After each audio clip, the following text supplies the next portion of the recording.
Hello friend, good morning. मैं अजय भास्कर आप सबका द लर्निंग IQ पर स्वागत करता हूं। द लर्निंग IQ पर मैं अजय भास्कर आप सभी को मैथ पढ़ाऊंगा। यहां पर हम एकेडमिक सेशन स्टार्ट कर रहे हैं जिसमें 9th और 10th क्लास के मैथमेटिक्स चैप्टर का डिस्कशन किया जाएगा। यहां पर हम बिल्कुल जीरो लेवल से स्टार्ट करेंगे। आज हम डिस्कस करने वाले हैं मैथ के क्लास 9th का फर्स्ट चैप्टर जिसका नाम है नंबर सिस्टम। लेकिन उससे पहले कुछ बात करना चाहूँगा मैं आप लोगों को। वैसे स्टूडेंट जो कि अब डिमोटिवेट होते जा रहे समय के अनुसार, क्योंकि कोविड-19 के कारण अभी स्कूल पिछले 5 महीने से बंद है और उम्मीद आगे और है कि बंद रहेगी।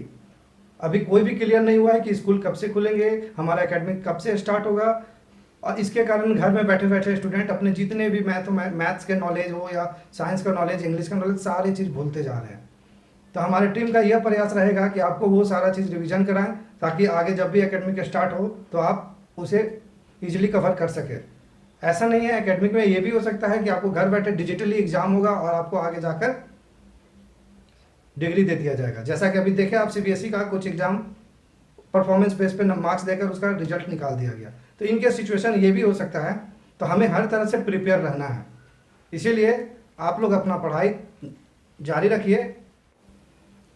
तो आज हम क्लास 9th के चैप्टर नंबर 1 जिसका नाम नंबर सिस्टम है उसको स्टार्ट करते हैं। उसमें हम डिस्कस करेंगे नंबर सिस्टम के बेसिक नॉलेज को।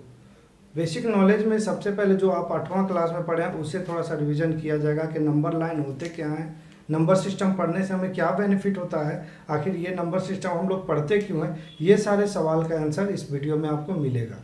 तो चलिए क्लास की ओर चलते हैं। यहाँ पर जैसा कि टॉपिक मैंने लिख दिया है नंबर सिस्टम, जिसे हिंदी में संख्या पद्धति कहा जाता है। यहाँ पर मैं हिंदी और इंग्लिश दोनों लैंग्वेज लेकर चलूँगा। तो मैं आशा करता हूँ कि इंग्लिश मीडियम और हिंदी मीडियम दोनों के लिए ये वीडियो हेल्पफुल होगा। ठीक है, तो नंबर सिस्टम में जब हम बात करते हैं तो नंबर सिस्टम में सबसे पहले हम 2 पॉइंट को डिस्कस करेंगे, एक डिजिट और एक नंबर। इसे जानना पहले ज़रूरी है कि ये डिजिट और नंबर में क्या डिफरेंसेस है।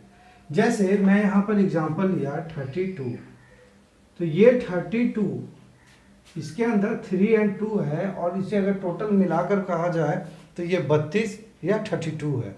तो इस 32 में एक नंबर, ये टोटल जो 32 है वो एक नंबर है। इसे हम कह सकते हैं कि ये एक नंबर है अपने आप में। ठीक है, बट इसमें ये जो 3 और 2 है ये डिजिट है। तो कितने डिजिट हैं इस 32 में? 2 डिजिट। मतलब बहुत सारे डिजिट के मिलने से एक नंबर का निर्माण होता है।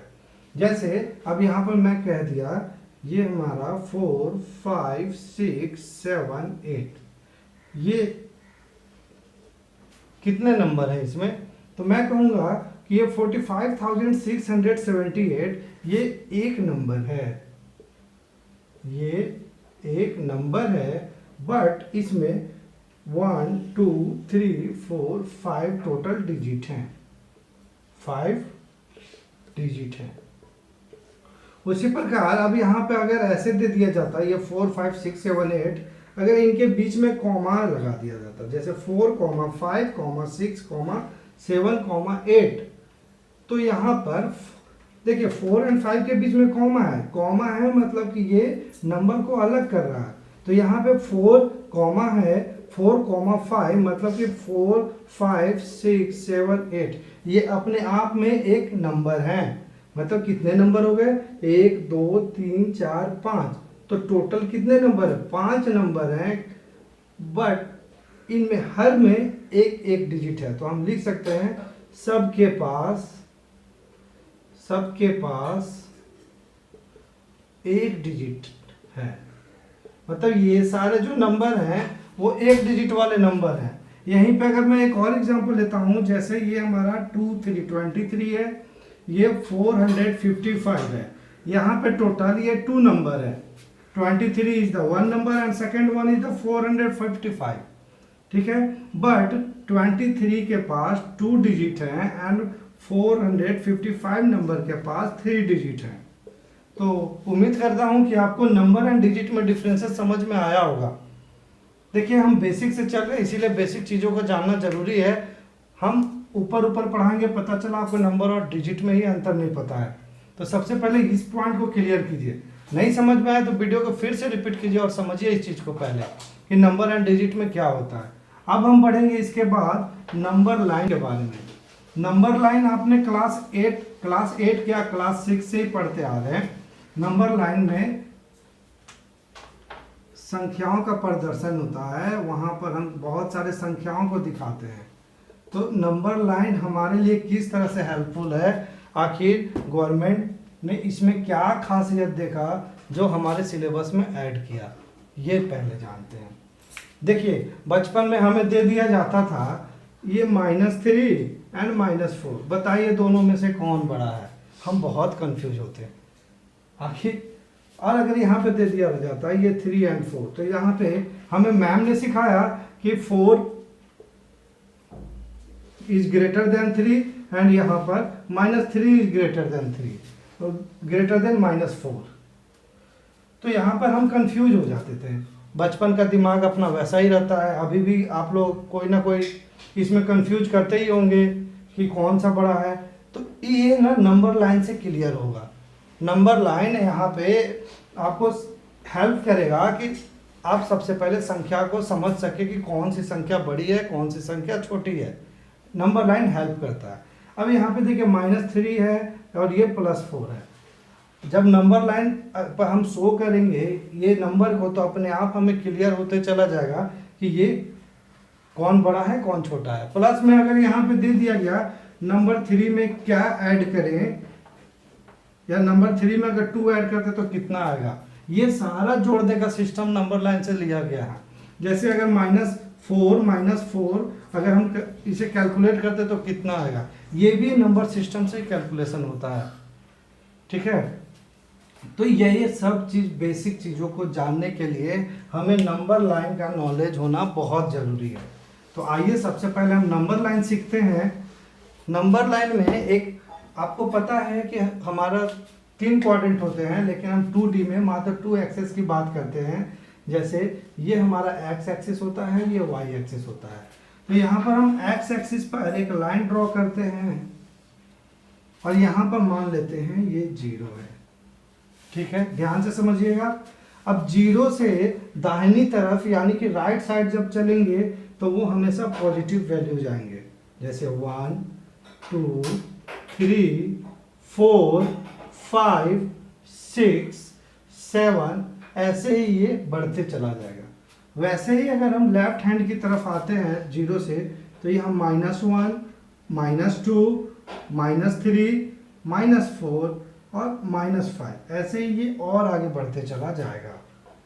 तो सपोज कीजिए कि अभी आप 0 पे हैं, यहाँ पे आप खड़े हैं। ठीक है, पहले नंबर लाइन को समझिए। यहाँ 0 पे खड़े हैं, 0 से जब हम राइट हैंड साइड की तरफ बढ़ते हैं तो पॉजिटिव वैल्यूज हमें मिलते हैं, और अगर 0 से हम लेफ्ट हैंड की साइड बढ़ते हैं तो हमें निगेटिव वैल्यूज मिलते हैं। और 0 तो हमेशा न्यूट्रल रहता है, 0 में कोई भी वैल्यू नहीं रहेगा।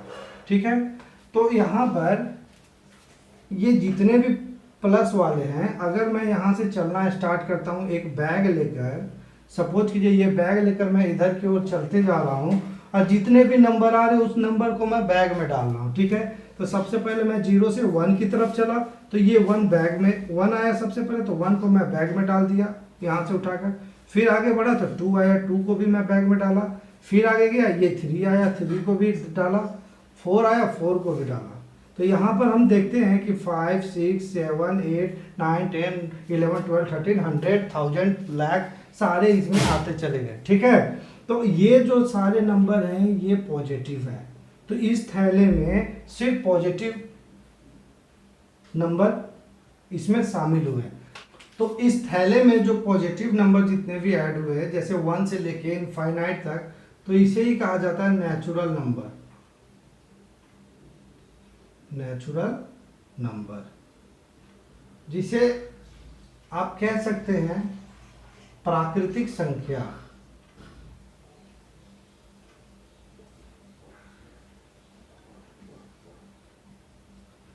और इसे एन से डिनोट किया जाता है, ठीक है। यानी कि हमें अब नेचुरल नंबर मिल गया। नेचुरल नंबर वैसे नंबर का समूह है जो कि पॉजिटिव होते हैं और जीरो से राइट हैंड की तरफ रहते हैं, ये होते हैं नेचुरल नंबर। अब मैं यहाँ से बैक हुआ, यहाँ तक सपोज कीजिए मैं आया, ये थैला लेकर मैं बैक हुआ, ठीक है। बैक हुआ तो ये 7 6 5 4 2 3 2 1 ये सारे तो मैं इसमें पहले से ही ले रखा हूँ। 1 2 3 4 5 6 7 ये नंबर उठा रखा है। जैसे ही हम जीरो पे पहुंचते हैं तो जीरो को भी उठाते हैं, ठीक है। अब जब जीरो को उठाएं तो यहाँ पर देखते हैं कि इस काउंटिंग नंबर में जीरो भी ऐड हो गया, और जब हम काउंटिंग नंबर में जीरो को ऐड करते हैं तो वो होल नंबर कहलाता है, होल नंबर, जिसे हिंदी में पूर्ण संख्या कहा जाता है, पूर्ण संख्या, और इसे W से डिनोट किया जाता है, ठीक है। इसे एक बार फिर से समझिए, जब हम काउंटिंग नंबर में जीरो को ऐड कर देते हैं, मतलब जब काउंटिंग नंबर जीरो से स्टार्ट होता है तो उसे होल नंबर कहते हैं, और होल नंबर को हिंदी में पूर्ण संख्या कहा जाता है, और इसे W के द्वारा डिनोट किया जाता है, ठीक है। अब और आगे बढ़िए, अब मैं यहाँ तक आ गया, बैक हुआ, जीरो को भी उठा लिया, यहाँ पे फिर ये बैक आया। अब देखिए ये पहले जीरो था, फिर 1 2 3 4 5 6 7 ये ऐड हो चुके हैं। अब जब मैं जीरो से लेफ्ट हैंड की तरफ बढ़ा तो ये -1 -2 -3 -4 -5 -7 लाइक दैट बहुत सारे नंबर को मैं उठा लिया, जैसे जो माइनस वाले भी। तो अब इस बैग में ये प्लस वाले भी नंबर हैं, ये जीरो भी आ गया, और ये सारे माइनस नंबर भी हैं, ठीक है।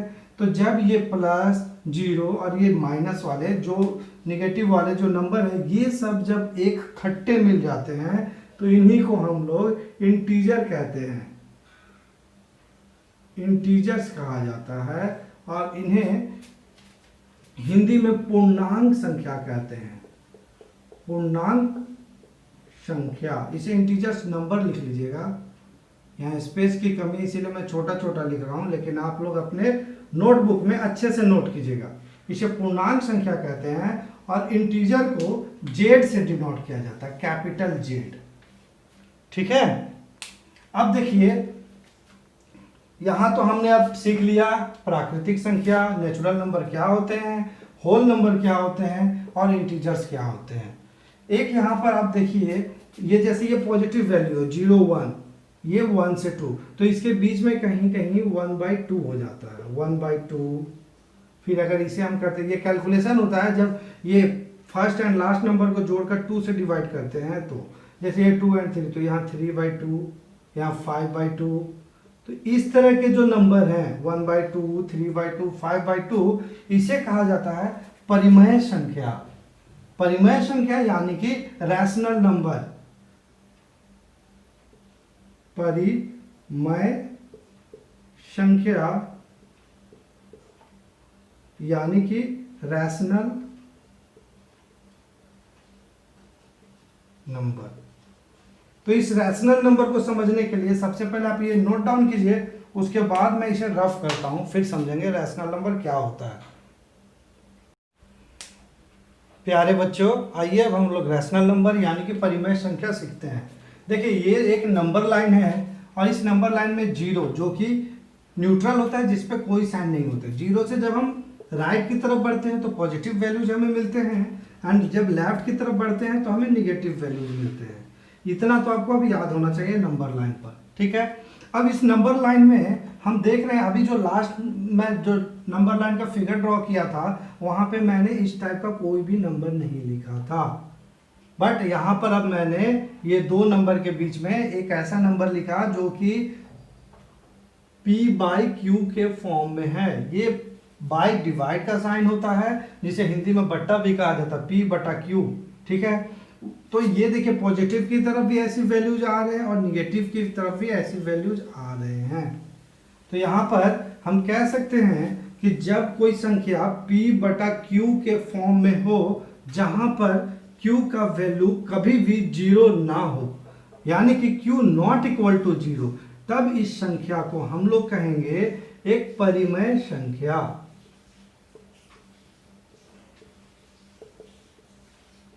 जिसे इंग्लिश में रैशनल नंबर कहा जाता है। यहाँ मैं लिख देता हूँ रैशनल नंबर, और इस नंबर को हम लोग Q से डिनोट करते हैं। देखिए ये रैशनल वर्ड ना रेशियो से बना है। रेशियो जो है ये 2:3 जो पढ़ देते हैं, जो कि हम 2/3 भी कहते हैं, तो ये रेशियो से रैशनल बना, और ये इसको डिनोट किया जाता है Q से।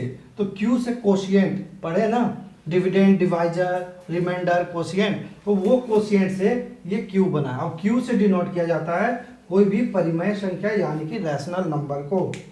अब यहाँ पर देखने वाली बात यह है कि रैशनल नंबर में पॉजिटिव वैल्यूज तो रहेंगे ही रहेंगे, 3/2, ये आपका निगेटिव वैल्यूज भी रहेंगे, ये भी ध्यान रखिएगा, ठीक है। और ऐसा जरूरी नहीं है कि ये बट्टा के फॉर्म में है तभी आपको परिमेय संख्या दिख रहा है। ये जैसे जितने भी अगर नेचुरल नंबर की बात करें, नेचुरल नंबर की एग्जांपल अगर हम लेते हैं स्टार्टिंग से ही 1 2 3 4 5 6, ये सारे अपने आप में रैशनल नंबर हैं। ये चीज़ ध्यान रखें, क्यों है रैशनल नंबर। देखिए हमेशा आपको बचपन में सिखाया गया होगा कि जब भी कोई एक नंबर लिखा जाता है तो उसके नीचे बट्टा में एक हमेशा छुपा रहता है, हिडन रहता है, ठीक है।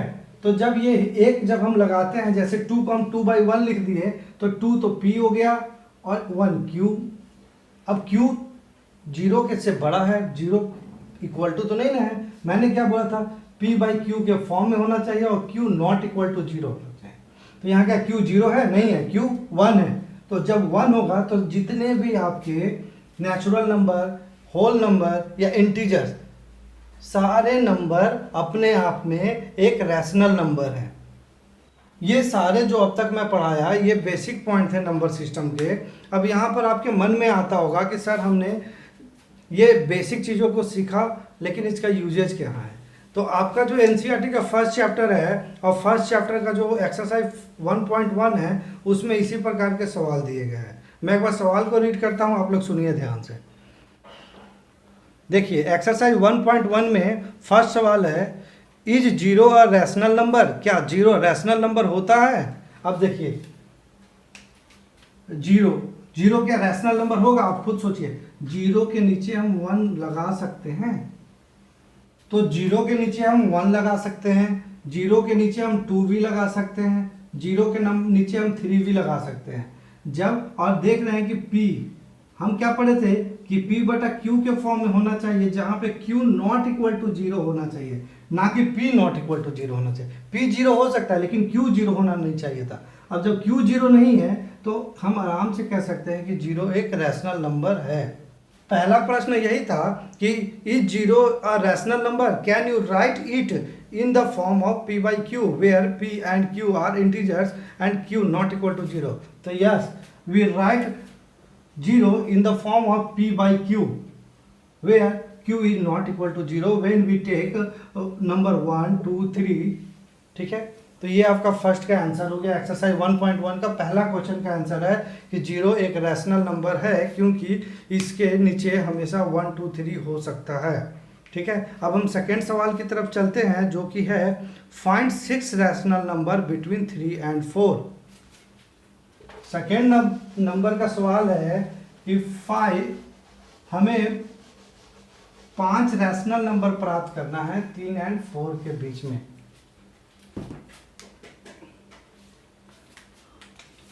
फाइंड 6 रैशनल नंबर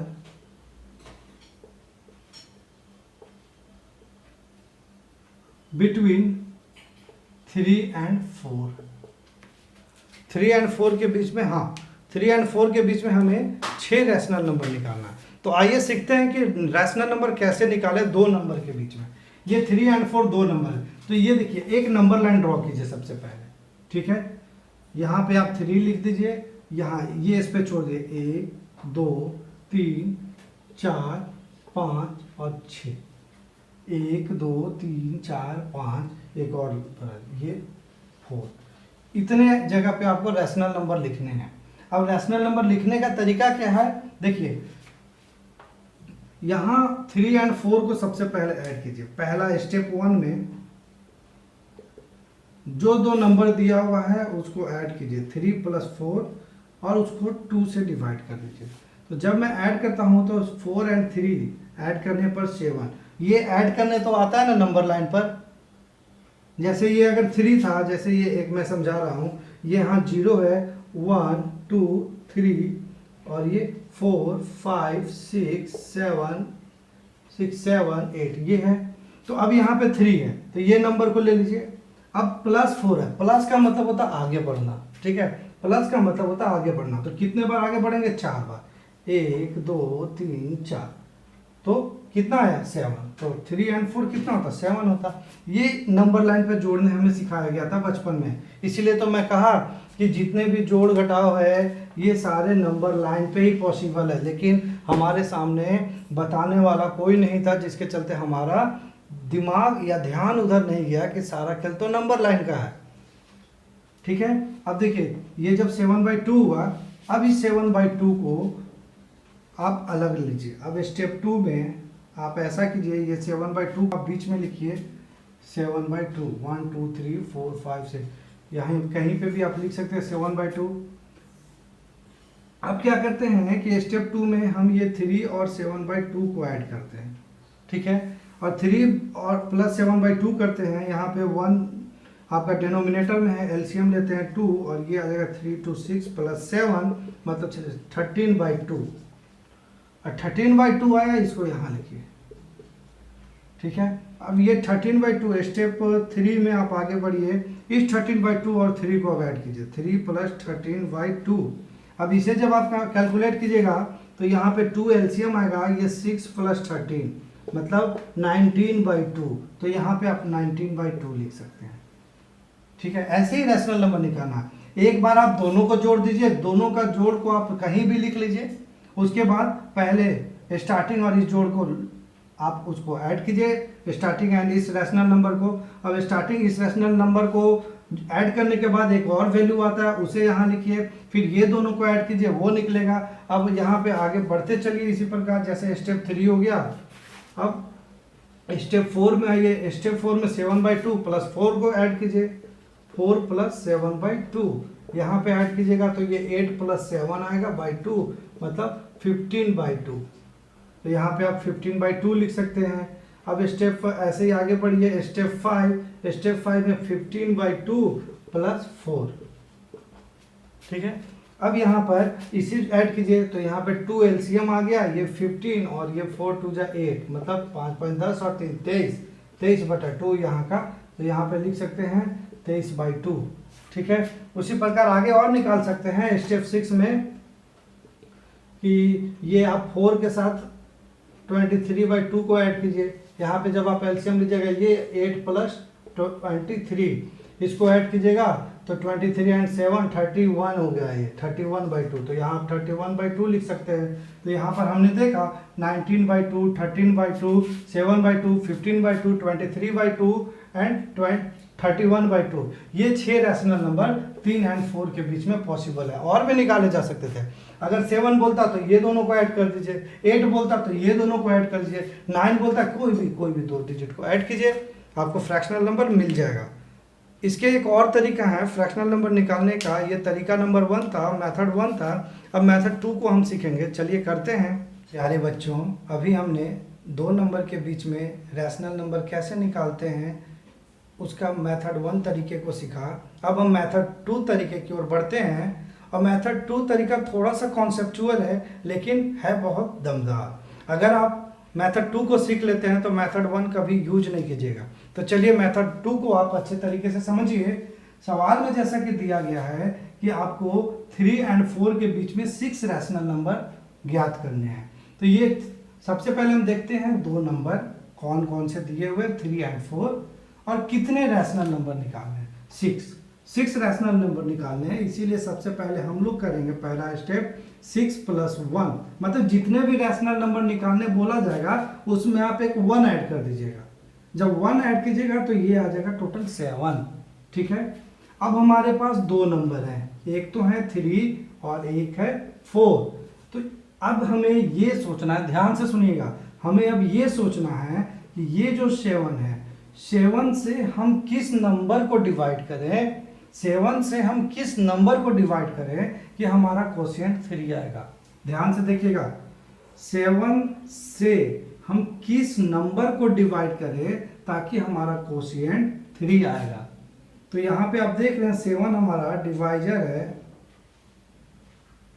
और हमें याद करना है डिविडेंड। तो आपको पता है जब भी डिविडेंड निकालना होता है हमें, तो डिविडेंड इक्वल टू होता है डिवाइजर इनटू क्वोशिएंट, और क्वोशिएंट के यहाँ पे क्या है 3 और डिवाइजर क्या है 7। तो अगर 7 इंटू 3 कर देते हैं तो हमारा आ जाता है 21। यानी कि अगर हम 7 से 21 को डिवाइड करेंगे ना तो हमारा 3 क्वोशिएंट आएगा। तो इसको हम इस फॉर्मेट में लिखेंगे 21/7। ठीक है, फिर से समझिएगा। सबसे पहले हम लोग क्या करते हैं कि जितने भी रैशनल नंबर निकालने बोला गया है उस रैशनल नंबर में एक ऐड करते हैं और वैल्यू को लिख देते हैं। जैसे यहाँ 6 रैशनल नंबर हमें कैलकुलेट करने बोला गया तो हम लोग 6 लिखे, उसमें 1 ऐड किए 7 आया। अब यहाँ पे 2 जो नंबर दिया हुआ है वो 2 नंबर को उठाते हैं और हम पहले सोचते हैं पहला नंबर के अकॉर्डिंग कि 7 से किस नंबर को डिवाइड किया जाए कि क्वोशिएंट हमारा 3 आएगा। ठीक है, तो यहाँ हम देखते हैं कि 7 से अगर हम 21 को डिवाइड करते हैं ना तो हमें क्वोशिएंट 3 प्राप्त होता है। क्लियर है? अब आगे चलते हैं। 7 से हम किस नंबर को डिवाइड करेंगे कि हमारा क्वोशिएंट 4 आएगा। 7 से हम किस नंबर को डिवाइड करेंगे कि क्वोशिएंट 4 आएगा। तो यहाँ देख रहे हैं 7 इंटू 3 किए थे, डिवाइजर इंटू क्वोशिएंट, मतलब ये 7 इंटू 4 करेंगे तो ये आ जाएगा 28। मतलब अगर 28 को हम डिवाइड करेंगे 7 से, 28 को अगर हम डिवाइड करेंगे 7 से तो हमारा जो क्वोशिएंट आएगा ना वो 4 आएगा। यहाँ तक समझ गए? अब देखिए हमें क्या करना है। ये दोनों रैशनल नंबर को हम यहाँ लिखेंगे 21/7 जिससे हमें मिला है 3, और यहाँ पे लिखेंगे 28/7 जिससे हमें मिला है क्वोशिएंट 4। ठीक है, अब ये दोनों नंबर के बीच में, मतलब कि 3 को हम 21/7 लिख दिए और 4 को 28/7, और हमें सवाल में बोला गया है यही दोनों नंबर के बीच में आपको 6 रैशनल नंबर निकालने हैं। ठीक है, तो अब क्या कीजिए, आप 6 रैशनल नंबर के लिए 6 नीचे में 7 लगा दीजिए। ये हर है यानी कि डिनोमिनेटर, तो ये 4 हो गया, ये 5 और एक ये 6, मतलब 6 नंबर हमने लिखा और सारे का रैशनल नंबर के डिनोमिनेटर में 7 आ गए। ठीक है, अब ऊपर में क्या करेंगे 21 और 28 के बीच में जितने भी नंबर है ना वो लिखेंगे। जैसे 21 और 28 के बीच में आपका आ गया 22, 23, 24, 25, 26, 27। तो ये 3 और 4 के बीच में इतने 6 रैशनल नंबर हो सकते हैं। ठीक है, तो ये था आपका मेथड 2। अभी मैं एक और एग्जांपल लेता हूं और उसको हम लोग मेथड 2 से करेंगे और समझेंगे कैसे ये वर्क किया। जैसे अगर हम यहाँ पे ले लेते हैं, यहाँ पे 1 और 2 लेते हैं। ठीक है, 1 और 2 के अकॉर्डिंग बनाते हैं। तो मैं इसे पहले रफ करता हूँ, और 1 और 2 के बीच में हमें टोटल यहाँ पे सपोज करते हैं कि हमें 5 रैशनल नंबर ज्ञात करने हैं। कितने? 5। तो यहाँ पर जब 5 दिया हुआ है तो मैं सबसे पहले कहा कि जितने भी रैशनल नंबर दिए हुए हैं ना उसमें एक ऐड कीजिए, तो 5 1 6 हुआ। ठीक है, अब यहाँ पर हमें ये देखना है कि 6 से हम किस नंबर को डिवाइड करें कि हमारा क्वोशिएंट 1 आए। 6 से हम किस नंबर को डिवाइड करें कि हमारा क्वोशिएंट 1 आए। तो 6 1 जा 6, मतलब 6 को अगर हम 6 से डिवाइड करेंगे तभी तो क्वोशिएंट 1 आएगा। उसी प्रकार हम 6 से किस नंबर को डिवाइड करें ताकि हमारा क्वोशिएंट 2 आएगा। तो 6 2 जा 12, तो यहाँ पे 12/6 करेंगे तो हमारा क्वोशिएंट 2 आएगा। ठीक है, इतना कर लिए। अब हम लोग क्या करेंगे, ये दोनों फ्रैक्शन को यहाँ लिखेंगे। जैसे ये 6/6 जिसका वैल्यू 1 है और हमें कितने निकालने हैं 5, तो 1 2 3 4 5, और यहाँ लिखेंगे 12/6 जिसका वैल्यू 2 है। क्लियर है? अब हम लोग क्या करेंगे, सारे के डिनोमिनेटर में ये जो 5 रैशनल हैं, सारे के डिनोमिनेटर में हम 6 लिख देंगे। 6 6 6 5 हो गए, और ये इंक्रीजिंग ऑर्डर में लिख देंगे, जैसे 6 7 8 9 10 एंड 11। अब जो कटता है उसको काटेंगे, जैसे यहाँ पे देखिए ये 6 और 8 कटेगा, जैसे 2 4 जा, 2 3 जा, उसी प्रकार 3 3 जा एंड 3 2 जा, 2 5 जा एंड 2 3 जा। तो ये हमारे पास 7/6, 4/3, 3/2, 5/3 एंड 11/6, ये 5 रैशनल नंबर 1 और 2 के बीच में होंगे। और भी हो सकते हैं, लेकिन हमें 5 बोला गया था इसीलिए हम लोग 5 कैलकुलेट किए। अगर 10 बोला जाता तो हम 10 कैलकुलेट कर सकते थे। तो ये तरीका है रैशनल नंबर ज्ञात करने का। 2 नंबर के बीच में रैशनल नंबर कैसे निकालते हैं वो ज्ञात करने का तरीका है ये। अब हम लोग थर्ड नंबर, जैसे लिखा हुआ है एक्सरसाइज 1.1 का थर्ड नंबर मैं बात कर रहा हूँ। थर्ड नंबर सवाल है, find 5 rational number between 3/5 and 4/5। मतलब अब बोल दिया गया 3/5 एंड 4/5 के बीच में निकालने। तो इसको देखिए कैसे करेंगे, कितने निकालने बोला, 5। ये 1 2 के जगह पे आपका 3/5 दे दिया गया आपको, एंड ये 4/5 दे दिया गया। ठीक है, तो यहाँ पे जब ये फ्रैक्शनल वैल्यू दिया जाता है ना, तो थोड़ा सा ये कैलकुलेटिव हो जाता है, इसीलिए इसको आप पहले वाले मेथड से कीजिए। पहले वाला मेथड से कीजिएगा तो आप सबसे पहले कीजिएगा 3/5 प्लस 4/5, दोनों को ऐड करके 2 से डिवाइड। तो जब ये दोनों ऊपर वाले को ऐड करेंगे तो 5 एलसीएम आएगा, और ये दोनों को ऐड करके 4 and 3 7 आएगा, और ये 2। तो जब यहाँ पे हम करेंगे तो ये 7/5 इंटू 2/1 हो जाएगा, जो कि 14/5 हो जाएगा। ये पहला हो गया। और जब पहला हो गया तो एक इधर 3/5 उठाएंगे प्लस 14/5/2। तो यहाँ पे जब हम इसे कैलकुलेट करेंगे तो ये 5 और ये 17/2, मतलब 17 इंटू 2/5 मतलब 34/5। वैसे ही आगे चलेंगे तो ये 14/5 को एक बार हमने 3/5 से किया, तो आप 4/5 से ऐड करेंगे। 4/5 प्लस 14/5/2। तो यहाँ पे हम 5 को ऐड करेंगे, सॉरी 5 एलसीएम होगा, और 14 and 4 18/2, मतलब ये आ जाएगा 36/5। ऐसे ही आगे ये 3 रैशनल नंबर हम लोग निकाल लिए। अब 3 रैशनल नंबर निकालने के बाद हम एक बार क्या करते हैं, 3/5 प्लस 3/5 में हम ऐड करते हैं 34/5 डिवाइडेड बाई 2। इससे जो कैलकुलेट करेंगे एक वो निकलेगा, एक और हम निकाल सकते हैं 4/5 प्लस इसका जो वैल्यू आएगा, मान लीजिए यहाँ पे जो भी वैल्यू आएगा उसको यहाँ जोड़कर 2 कर देंगे, तो इसका रैशनल नंबर निकल जाएगा। तो इस तरह से ये इजी पड़ जाएगा। सेकेंड मेथड आपके लिए इजी हो जाएगा जब दिया रहेगा इस फॉर्म में, मतलब फ्रैक्शन में नंबर ना दिया हो तब। अगर फ्रैक्शन में नंबर दिया हो और उसके बीच में अगर रैशनल नंबर कैलकुलेट करने बोला गया तो आप इस मेथड से इजीली निकाल सकते हैं विदिन 1 या 2 मिनट। तो उम्मीद करता हूं कि ये टॉपिक आपको बहुत अच्छे से समझ में आया होगा। अभी हमारे पास एक्सरसाइज 1.1 के 4th क्वेश्चन देखिए, इसको 4th में लिखा हुआ है state whether the following statement are true और फॉल्स। यहाँ पे 3 स्टेटमेंट दिए हुए हैं। 3 स्टेटमेंट में आपको देखना है कि कौन सा स्टेटमेंट ट्रू है एंड कौन सा स्टेटमेंट फॉल्स है। तो हमारे पास पहला स्टेटमेंट है every natural number is a whole number. सभी जो नेचुरल नंबर है, नेचुरल नंबर यानी कि प्राकृतिक संख्या, वो होल नंबर होते हैं। आइए इसको हम लोग समझते हैं, ये ट्रू है या फॉल्स है। देखिए नेचुरल नंबर जो अभी मैंने आपको पढ़ाया, नेचुरल नंबर जिसे n से डिनोट करते हैं, 1 से स्टार्ट होकर इनफाइनाइट तक पॉजिटिव वैल्यू की तरफ बढ़ता है।